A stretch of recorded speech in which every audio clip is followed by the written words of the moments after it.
4-H began in 1902 and has branched out from its original demographic considerably. It has also made great progress in modernizing and incorporating new technologies. However, the urban world has grown much faster. While 4-H has remained a viable program over the century, spreading research to urban communities through youth participants remains a challenge. 4-H was founded on the idea that farm kids will spread knowledge to their parents. Today's mission encompasses the broader version, empowering youth and adults to work together in providing sustainable community change. The 4-H vision is being a catalyst for positive change. 4-H clubs are catalysts, or rather liaisons, for research conducted by land use universities. Staff and volunteers play the critical role of reaching and teaching youth, guided by land use university-developed curricula. Teaching youth how to create partnerships with food banks, restaurants, or communities are opportunities to engage in civics and business lessons. The programs in 4-H keep up with contemporary interests, and new technologies allow urban youth an array of opportunities to choose from. However, perceptions, backed by the reality that 4-H is concentrated in rural areas, make it hard for 4-H to rebrand itself. Among the newer programs that 4-H offers are civic engagement, healthy living, and STEM programs. By offering these, they acknowledge that agricultural careers are not for everyone and offer programs tailored to fit a variety of interests that relate to agriculture, either directly or indirectly. However, the majority of 4-H program participants are in rural and suburban areas, with less than one-third of participants coming from urban areas. These numbers do not reflect the general population, as across the United States, the majority of the youth population lies in urban and suburban areas. Opportunities abound in agricultural technology, and other advances in computers and robotics encourage and enable youth in urban areas to have more relevant involvement in 4-H programs.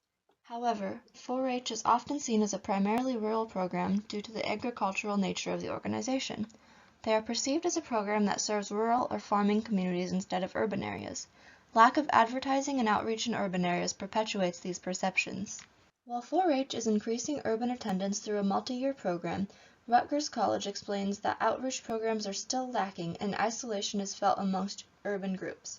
This is unfortunate because the opportunity to spread technological research from the land use universities to diverse groups in urban areas could create astoundingly innovative outcomes.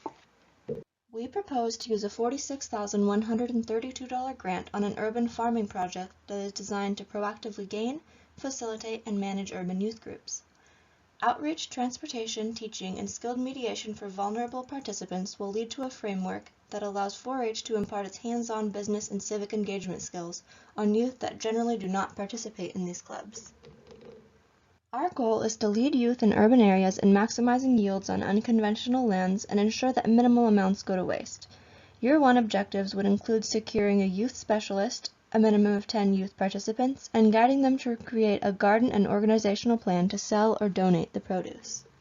Our timeline starts in August 2020, where we will begin looking for a highly qualified group leader. September, start enrollment. November, monthly lessons begin. February, secure a plot of land. March, buy a van, supplies, and a farmer's market booth. We will also start planting. In May, we can begin selling our greens at the farmer's market.